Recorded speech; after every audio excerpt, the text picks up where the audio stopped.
Bien, hermanos, quiero partir este sermón haciéndoles una pregunta, o más de una pregunta. Voy a poner el tiempo para no pasarme. ¿En alguna ocasión usted ha sentido un dolor tan grande, una aflicción tan grande, una carga en su corazón, por una situación que pueda estar viviendo su hermano, por una situación que pueda estar viviendo la iglesia, esta iglesia o otra iglesia a la que haya pertenecido, por una situación que esté pasando en otro lugar la iglesia del Señor? ¿Ha sentido ese dolor hasta las lágrimas, hasta el llanto de ver cómo a veces la iglesia del Señor no es fiel a la palabra del Señor? ¿Cómo un hermano no es fiel a la palabra del Señor? ¿Cómo ese hermano está siendo probado y pasando por procesos muy difíciles en su vida?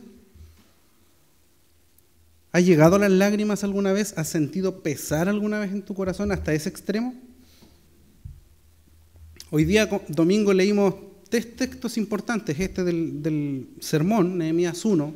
Pasamos de Esdras a Nehemías en esta misma serie. Pero anteriormente la hermana Berta leyó Deuteronomios 28, donde el Señor hace una advertencia ante la infidelidad y nombra los castigos que vendrán si el pueblo se aparta del Señor, si se aparta de sus mandamientos. Después el hermano inició el preludio, ¿cierto? Antes del preludio, la lectura inicial, el llamado, y leímos Deuteronomios 30. Y el Señor dice, si te arrepientes, vuelves acá, yo te restauraré, ¿cierto? Y va a quitar el castigo, y el castigo que le corresponde a ellos entonces pasará a sus enemigos. Mantenga eso en mente durante el sermón, porque Nehemías es precisamente eso, lo que ora. Lo que leímos nosotros es lo que le ora el Señor. Probablemente ninguno de nosotros haya sentido ese dolor por la situación de un hermano. Probablemente nunca hayamos derramado lágrimas porque un hermano está pasando por una prueba o está siendo castigado por el Señor. Posiblemente nunca hemos derramado lágrimas porque nuestra iglesia pueda estar pasando por un proceso duro, difícil, esta u otra. Porque simplemente quizás no nos importa tanto. Porque hay que dejar que fluyan las cosas. Hoy día en este sermón, en esta nueva parte de la serie, en la última parte de esta serie de Retorno, nos encontramos con un hombre, Nehemías, cuyo corazón se quebrantó de tal manera que lloró al Señor, se rindió plenamente a Él, y a través de Él Dios hizo una obra maravillosa de restauración para el pueblo, en específico en Jerusalén. Para entender el contexto de Nehemías, recordemos que toda esta historia se está desarrollando en el siglo V antes de Cristo. Nehemías es de por ahí del 444, 445 aproximadamente, en adelante. O sea, prácticamente 440 años o 450 años antes de que Cristo viniera. Él trabajaba de copero delante del rey Artajerjes, en ese momento el rey persa. Después de varias décadas que los babilonios dominaron, ¿cierto? Todo el mundo que se conocía en ese momento, después fueron derrotados por los persas y llega Ciro. Vimos como al comienzo de Esdras, Zorobabel, un gobernador que fue puesto en Jerusalén, y Josué, un sacerdote, restauraron el templo que estaba destruido. ¿Recuerda eso de la serie de Esdras? ¿Sí? Restauraron el templo dirigido por estos hombres del Señor. Sin embargo, Israel seguía con su porfía ante oposiciones de los samaritanos y de quienes vivían alrededor, constante oposición para que el templo no se construyera. En ese intertanto, Esdras vino a Jerusalén y vino como un sacerdote, pero también como un reformador. Eso nos hace más sentido a nosotros los reformados, ¿cierto? Un reformador. Y como buen maestro de la ley, Esdras venía a restaurar el buen culto en el templo y también la enseñanza de la ley, porque el pueblo ya estaba olvidando la ley. 15 años más tarde aproximadamente, llega Nehemías. En ese contexto estamos nosotros, en un contexto donde el pueblo de Israel se encontraba en gran aflicción y pasando vergüenza por los vecinos que le circundaban. Sus muros estaban caídos, estaban derribados.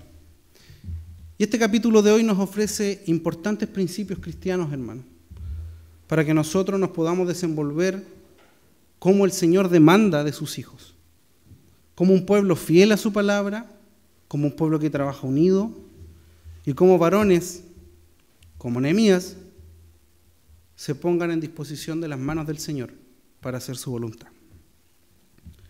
Lo primero que pasa con Nehemías es que él pregunta, hay una preocupación de él por el pueblo. Dice que viene uno de sus, no se sabe, se traduce como hermano, pero puede ser un amigo de él, y él le pregunta, ¿cómo está el pueblo? Y le dice, sí, el pueblo está pasando vergüenza. Estoy traspasando estas palabras a chilenos, ¿cierto? Más que el formal de la NBLA, están pasando vergüenza y están siendo atacados. Sus muros están derribados, sus puertas están quemadas. En esa situación se encuentra Jerusalén ahora. Había una preocupación de Nehemías. Fíjese, lo curioso es que probablemente Nehemías ni siquiera conocía Jerusalén. Por los años que habían pasado en cautiverio, lo más probable es que Nehemías había nacido en Babilonia. No en Jerusalén, pero él guardaba lo que sus padres le enseñaron, la ley del Señor, cumplía la ley del Señor y manifestaba la preocupación por la ciudad santa, Jerusalén. Cuando recibe esta noticia de que el pueblo sufre calamidad y vergüenza, entonces la reacción de Nehemías a nosotros nos debe llamar la atención. Es por eso que al principio les hacía esta pregunta. Hemos reaccionado cuando vemos a un hermano que se está apartando del Señor o vemos que está sufriendo las consecuencias de su pecado. ¿Dolor por él? Como comunidad estamos preocupados de aquel que deja de venir, de aquel que se ha apartado del Señor en pos de sus deseos. Más que mal recordemos que Esdras terminó con matrimonios en yugo desigual, todos practicando lo que no debían practicar, y el último capítulo que nos predicaba el pastor Felipe la semana pasada, expulsando a las mujeres y sus hijos para que no existiera la contaminación cúltica. ¿Cuántos de nosotros hoy en día estaríamos dispuestos a eso? Porque los hijos no eran solamente de las mujeres que estaban expulsando, eran de ellos también. Expulsar a tu hijo porque has contaminado el culto es algo muy chocante. Y la contaminación no paraba, el apremio hacia ellos no paraba, porque sus muros estaban caídos. Y antiguamente, si una ciudad no tenía buenos muros, entonces era vulnerable a todo. Eran víctimas de todo aquel que quisiera hacerles mal. No tenían protección, no tenían seguridad. Y eso es lo que siente Nehemías. Dice la palabra del Señor, como leímos recién, que él se siente y llora, siente dolor en su corazón, pero no se queda con el llanto, porque él dice que ora al Señor y ayuna. Esa palabra literalmente significa que él tapa su boca. Él tapó su boca, se negó a comer. Cuando le correspondía comer, entonces él prefirió orar al Señor por su pueblo. La providencia del Señor se ve en este relato, porque a miles de kilómetros de distancia, en Susa, esta capital del reino, donde estaba Artajerjes, estaba Nehemías, el copero del rey. ¿Qué tenía que ver Nehemías a miles de kilómetros? Ahí estaba Nehemías y se entera de esta noticia que le causa dolor. Entonces sí, muy buen cristiano, si fuera en estos tiempos, ¿cierto? O muy buen judío, lloró, oró, ayunó. Maravilloso, prácticas espirituales, muy piadoso Nehemías. Pero veremos en este relato que no se quedó ahí. Hizo algo. Y durante este sermón nos podemos repetir una y otra vez. Usted a sí mismo, no lo diga fuerte, María, Luchito, Juan, Pedro, Samuel, haz algo.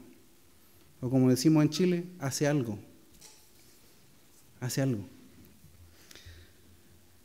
En un momento justo, en el tiempo del Señor, a Nehemías se le relata la situación de Jerusalén. Y es importante ver cómo Nehemías entiende por qué está pasando esto. Nehemías en ningún caso victimiza al pueblo de Israel por sufrir este aprobio y la burla de los demás. Como leímos en Deuteronomio 28, Nehemías parece que conocía muy bien la ley porque la cita en este texto. Y él da a entender que lo que Israel está sufriendo es por causa del pecado.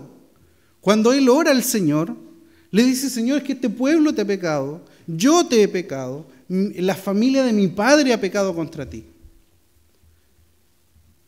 Y muchas veces nosotros tenemos una reacción muy distinta cuando un hermano lo está pasando mal, cuando un hermano está siendo probado, cuando una persona está sufriendo disciplina en la iglesia, cuando una persona está siendo guiada pastoralmente por un consejo.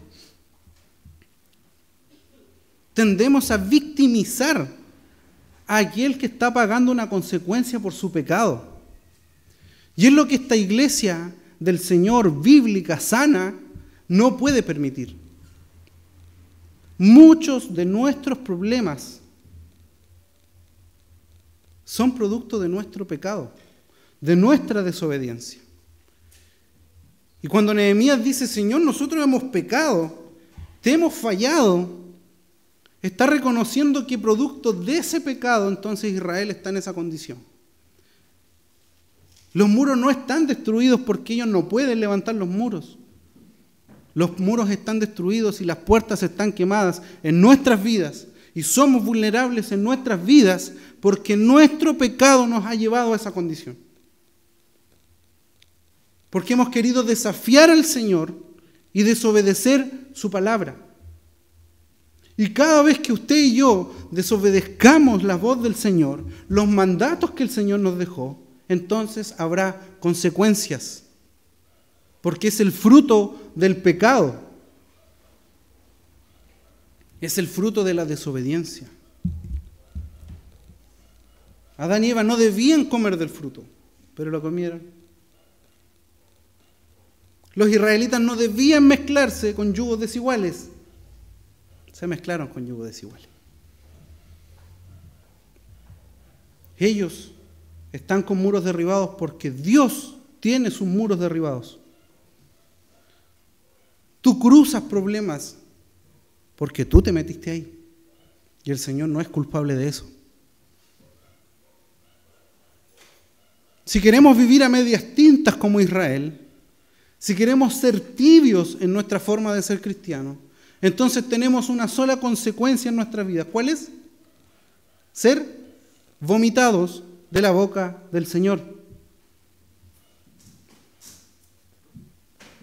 Esdras y Nehemías son libros que nos desafían a vivir vidas santas de un pueblo que está siendo restaurado. Miren, se parece la historia a una iglesia que se está formando. A un pueblo que es reunido, que viene de distintas partes, que estaba desterrado en distintos lugares, y el Señor los llama a Jerusalén a levantar de nuevo el templo, a levantar las murallas, a restablecer la adoración al Señor. Está hablando de Jerusalén, no de la fuente. Pero el pueblo insiste. Están siendo traídos de regreso a formar un pueblo y persisten en vivir en la tibieza, en la maldad y en la desobediencia. Y la iglesia de estos tiempos, hermanos, no es distinta. Pero no hay nadie que sienta el dolor que siente Nehemías al ver que su pueblo está sufriendo por su propio pecado. No hay nadie que esté clamando voz al cielo y esté diciendo: Señor, te hemos pecado, yo te he pecado, mi familia te ha pecado. Por favor, restáuranos, perdona nuestro pecado, tráenos a ti, restablece nuestra iglesia. En estos tiempos faltan Nehemías. Hombres que lloren por las consecuencias del pecado. Hombres que sientan dolor porque entienden que el pecado ofende a Dios más que a tu hermano. Hombres que entiendan y mujeres que entiendan que cuando eres llamado a ser corregido por un cuerpo colegiado, por tu hermano que está al lado, por alguien que te da un consejo porque buscan tu bien. Y el peor error de muchos cristianos es que nunca reconocen su error porque el orgullo los consume. Como si se hubieran ganado la salvación. como si ellos hubieran muerto crucificados en la cruz, como si por casualidad alguno de nosotros pudiera resucitar al tercer día. Nos olvidamos que fue Cristo. Y hemos vuelto a la iglesia un sistema político. Hemos vuelto a la iglesia una sede social, una junta de vecinos, el club de la tercera edad, el Happy Kids Park, los que entienden cuando llevan a los niños a saltar. Esto no es eso. Esto es la casa del Señor. Esto es el cuerpo de Cristo. Tú eres parte del cuerpo de Cristo. Entonces no podemos, me incluyo, vivir a medias tintas. No podemos vivir casi cristiano, casi mundano. Disculpen el término mundano, lo arrastro de hace años. Sentía compasión Nehemías. ¿Y usted sabe quién 450 años más sintió compasión por Jerusalén? Jesucristo. ¿Se acuerda cuando se para en las colinas? O cuando pasaban las multitudes, Mateo 9, y dice, al ver las multitudes, Jesús tuvo compasión de ellas. Porque estaban desamparadas y dispersas como ovejas que no tienen pastor. La diferencia entre Jerusalén y nosotros es una, que nosotros tenemos al pastor de los pastores, al Rey de Reyes y al Señor de Señores que pastorea tu vida. Y ha puesto el Espíritu Santo en tu corazón para guiarte a toda verdad y a toda justicia y recordarte estas palabras todos los días antes de que tú peques, antes de que el orgullo te consuma. Él te recuerda lo que te enseñó. Te lo recuerda cada domingo cuando oramos o recitamos, ¿cierto? Rezamos Éxodo 20. Cada domingo te dice lo que está mal delante del Señor. Ese mismo sentir que tuvo Nehemías, que tuvo Cristo, es el mismo sentir que debemos tener nosotros. Ser compasivos y sentir dolor por el pecado en el que vive hoy en día el pueblo de Dios. Se ve lindo este vaso, ¿cierto? Permiso. Disculpe el ejemplo, no hay niños. Pero si esta agua yo lo hubiera ido a sacar del excusado, ¿usted se la tomaría? Y probablemente muchos se la tomarían porque si yo no les digo, está así de blanca, que es del excusado, no se la tomarían. O sea, muchos se la tomarían. Pero si yo te digo que es del excusado, no te la tomarías.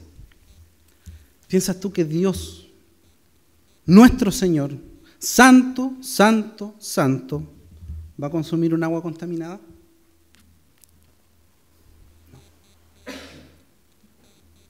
¿Eres hijo de Dios o no lo eres? No hay purgatorio. No hay tibieza. ¿Eres hijo del Señor o no lo eres?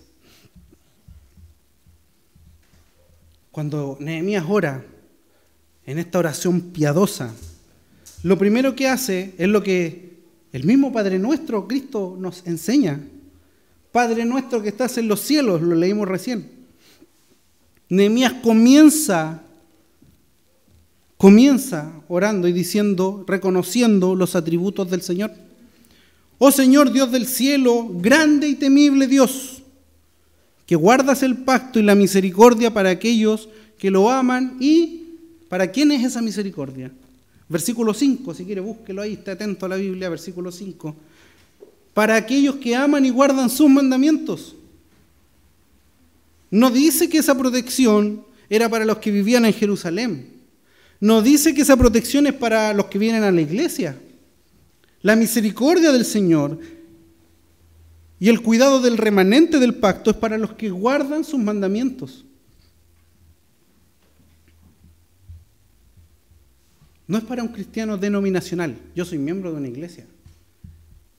Es para personas que han nacido de nuevo, que han sido regeneradas por la obra del Espíritu Santo, porque han creído por la fe en el sacrificio que Cristo hizo en la cruz. Nehemías exalta el carácter de Dios, su soberanía, su majestad, su fidelidad. Esa fidelidad con el remanente del pacto, y dice que lo hace con amor leal, misericordioso. Eso está dando a entender el texto, que el amor del Señor es leal y misericordioso. No va a abandonar el pacto, pero hay consecuencias si tú te quieres apartar de él. Y esa es la oración que todo cristiano debe tener, que nosotros debemos tener. Nuestras oraciones deben comenzar exaltando lo que es el Señor, temible, soberano, amoroso, tremendo, portentoso, y todos los atributos que usted pueda conocer de Él son los que usted debe exaltar en sus oraciones. Pero las oraciones de nosotros muchas veces somos como un corralito de cordero, porque todo es dame, dame, dame, puro me, todo para mí. Y Nehemías, al igual que Cristo, oran resaltando los atributos del Padre. Hoy nosotros tenemos esta palabra que nos guía, una palabra que nos lleva a conocer al Dios que adoramos. Efesios 1:3 dice, a ese Dios y Padre nuestro, Señor Jesucristo. A ese Rey adoramos. Y como dice Hebreos, aquel que ha manifestado su amor incondicional, así como el amor que clama Nehemías en su oración, al guardar su nuevo pacto en la sangre de Cristo. Porque el pacto no está guardado en ti, está guardado en la sangre del Cordero que te ha limpiado de tus pecados. Cuando Nehemías ora y dice, mi familia, la familia de mi padre ha pecado, yo he pecado. Imagínese usted o yo orando así, si su hermano de lado está pasando por pruebas producto del pecado. Señor, mi hermano está mal, mi iglesia está mal, pero esto es por causa de mi pecado, aunque mi hermano esté 4.000 kilómetros allá. Es causa de nuestro pecado. Él se hace parte del problema y no mira el problema desde afuera. Él nos excluye, se identifica con el pecado del pueblo. Eso es una correcta comprensión de una persona que conoce al Señor y comprende cuán ofensivo es el pecado para el Señor. Para una persona que entiende cuán repugnante es el pecado delante del Señor. Y eso es lo que la iglesia de estos tiempos, no solo la fuente, la iglesia de estos tiempos necesita comprender, identificar, reconocer la gravedad del pecado delante del Señor. Qué lindo sería que toda esta iglesia se pudiera humillar en oración delante del Señor y decir, Señor, te hemos fallado, te hemos pecado, hemos sido desobedientes delante de ti. Restáuranos. No queremos seguir viviendo igual.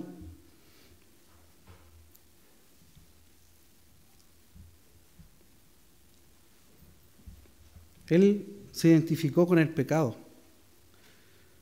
Y Hebreos dice que hay alguien mayor que él que también se identificó con el pecado. Cristo, sin pecado, se hizo pecado por nosotros, se hizo maldición por nosotros, para comprar el perdón de tus pecados en la cruz. Y no importa cuántos años llevemos en esta iglesia, pero una y otra vez es necesario recordar que Cristo murió por ti, que Cristo murió por ti y resucitó al tercer día y venció la muerte y venció el pecado para perdonarte, para salvarte y para hacerte una nueva criatura. No importa cuántos años llevemos acá, ese mensaje no puede desaparecer de este púlpito. De aquí no te llamaremos a ser un campeón, un winner, el líder del año. Te llamaremos a entender cuán pecador somos cada uno de nosotros. Porque nuestro pecado ofende al Señor que sigue fiel al pacto. Es importante que no en lo individual, también en lo colectivo, oremos humillados ante el Señor y reconozcamos que fallamos continuamente. ¿Y sabe por qué? Porque sabemos que tenemos un abogado para con el Padre. Y sabemos que ese Señor, que es nuestro abogado, en Él tenemos perdón y restauración. Porque Él nos está llamando y está con los brazos abiertos. Nehemías clama y hace una súplica, y fue lo que leímos. Hemos llegado por fin a lo que leímos al inicio de Deuteronomio 28, Deuteronomio 30. Si usted en su Biblia sigue y mira y repasa el versículo 8 y el 9, del 8 al 10, se dará cuenta y dice: acuérdate ahora de la palabra que ordenaste. Si ustedes son infieles, yo los dispersaré. Pero si vuelven a mí, aunque sus desterrados estén en los confines del cielo, de allí los recogeré. Ellos son tus siervos y tu pueblo, los que tú redimiste. No está haciendo un poema Nehemías, está citando Deuteronomios. ¿Cuántos años habían pasado de esa promesa? Pero Nehemías sabía que Dios seguía siendo fiel. Y no solamente se acordaba del castigo ofrecido, sino de la promesa de que si ese pueblo se arrepintiera y volvieran a Él, serían restaurados y perdonados. Nuestra fe y nuestra oración siempre deben aferrarse a las promesas del Señor. No a nuestros deseos, no a nuestros planes, no a nuestros intereses, porque muchos de nosotros hacemos planes, pero el Señor en 4 segundos, en 1 segundo, cambia tus planes para toda la vida. Porque finalmente lo que siempre se hará será la voluntad del Señor. Si tú estás sentado hoy en la fuente, no es porque tú quisiste venir a la fuente. Es porque el Señor te plantó en este lugar. Y debes perseverar en ese lugar. Cuando me cambié de iglesia, un pastor me llamó, me dijo: hermano, dentro de todas sus características que tiene, es un buen aporte en la iglesia. Le doy un consejo: cámbiese de iglesia, quédese en esa iglesia y no se cambie más de iglesia, porque no existe la iglesia perfecta. Y si algún día se quiere ir de esa iglesia, vuelva a esta iglesia, pero no siga tomando colectivos a más iglesias. Los que estamos aquí, chaparritos, feitos, son los que el Señor ha plantado aquí. Y muchas veces no nos va a gustar el liderazgo, muchas veces no nos va a gustar los diáconos, los presbíteros, los pastores, el líder de esto, el líder de lo otro, pero son los que el Señor puso. Y es más, puede que no te gusten los hermanos que están aquí, pero son los que el Señor puso aquí. Y por providencia de Él, te puso a ti al lado de Él, porque a ti también te puso aquí. Eres parte de este cuerpo, eres parte de esta iglesia. Somos todos partes del problema y debemos ser todos parte de esa solución. Porque hoy en día en las iglesias hay algo que se ve mucho. Nehemías pudo haber separado, no haber orado. Pero sí, lo que pasa es que los que están allá en Jerusalén lo hacen mal. No, si yo estuviera allá, yo lo haría mejor. Después de haber sido ordenado, antes de ser ordenado, hacía muchas críticas. Pero el dicho chileno dice: otra cosa es con guitarra. Yo hoy en día de repente veo hermanos criticar.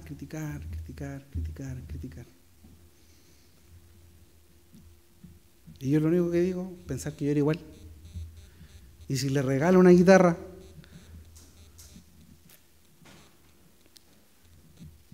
si supiera las cosas que cayeran en el oficio.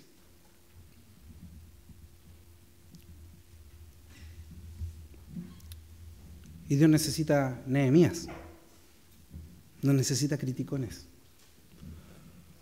Que trabajes a la par de tu hermano, aunque no te guste como es tu hermano. Porque el Señor te plantó en esta iglesia a seguir adelante. La iglesia es del Señor, no es de los oficiales, de ninguno. La iglesia tampoco es tuya, por muy grande que pueda ser una familia en la iglesia. La iglesia sigue siendo y será del Señor. Y pasaremos hasta que Cristo venga. Y la iglesia seguirá siendo del Señor. De nadie más que del Señor.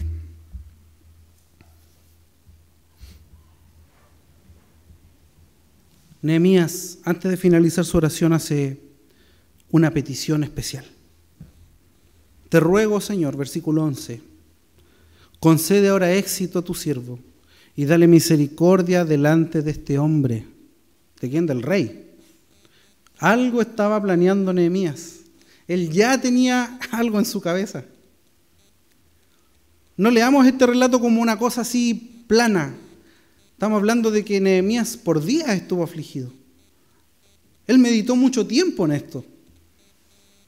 Entonces él dice: Señor, dale a tu siervo éxito y dale misericordia delante del hombre, del rey. Y eso nos habla de un tercer elemento en este sermón. Un hombre preocupado por el pueblo de Dios y su condición. Un hombre que ora, intercede y se duele por el pueblo de Dios y hace prácticas espirituales, piadosas, ora y ayuna. Parecido a Esdras, ¿no? Prácticas que hoy en día parecen muy lejanas para la iglesia. Pero hay un tercer elemento, y es que Nehemías hace algo. Él ya tenía pensado ir al rey y hacer algo.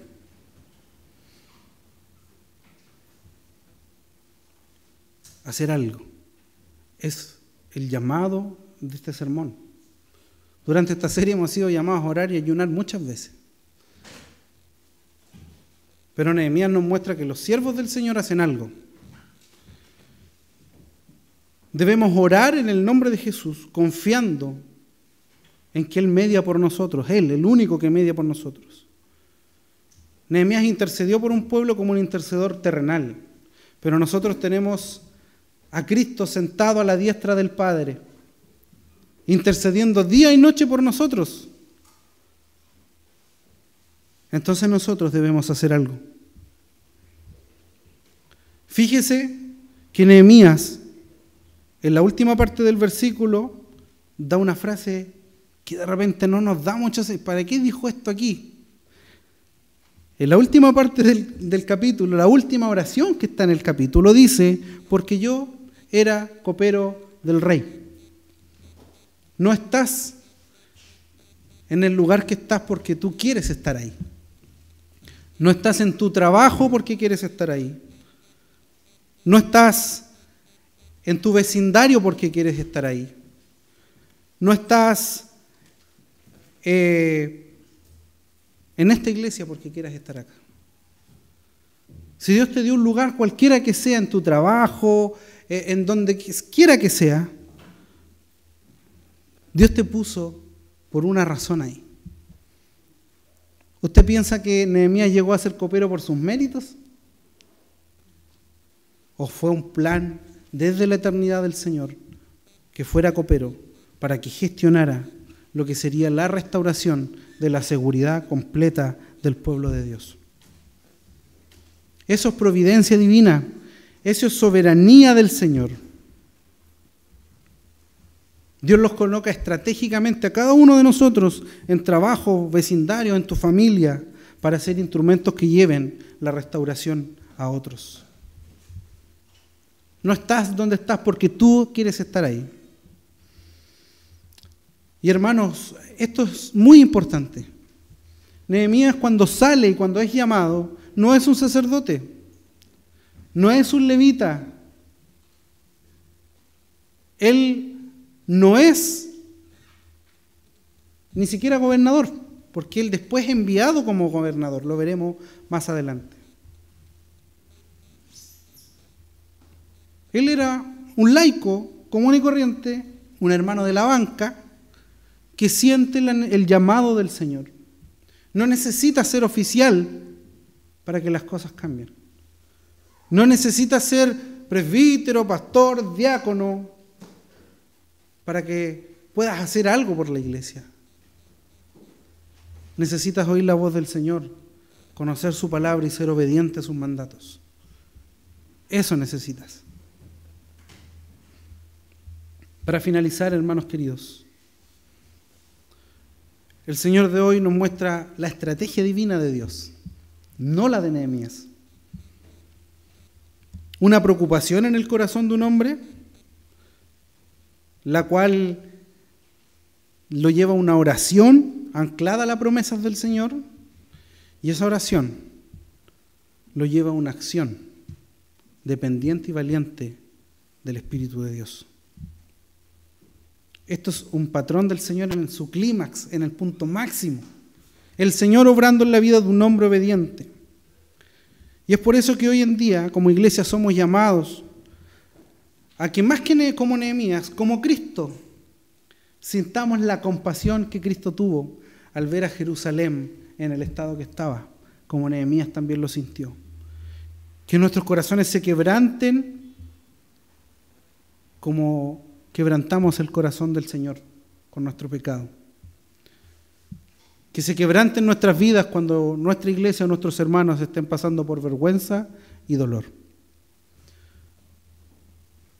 Otro punto importante que este sermón nos ha llamado es a que oremos con la autoridad que Cristo nos enseñó a orar, con la reverencia con la cual el Señor nos llama a orar, entendiendo que tenemos un abogado, a Cristo, a la diestra del Padre, y que este nuevo pacto que Él ha hecho con nosotros es para llevarnos a testificar de Él a todo lugar. Y como tercer punto, estar a disposición, como Nehemías los tuvo, pero aún más, como Cristo los tuvo, de cumplir la misión del Señor, de venir, encarnarse, morir por ti y por mí. Fue obediente al Padre, y es esa la obediencia. Haz algo. No estamos construyendo con nuestras fuerzas esta iglesia, sino con las fuerzas de aquel que dijo en Mateos: edificaré mi iglesia y las puertas del Hades no prevalecerán contra ella. No por tu trabajo, porque el Señor vela por su iglesia. Entonces nosotros somos, como dice Pablo en 1 Corintios, colaboradores de Dios. Eres un colaborador de Dios. Piedras vivas, dice Pedro, que constituyen este cuerpo que debe cumplir con una misión: seguir expandiendo el Evangelio donde quiera que vayamos, seguir intentando restaurar los muros por muy caídos que estén, los corazones por muy rotos que estén.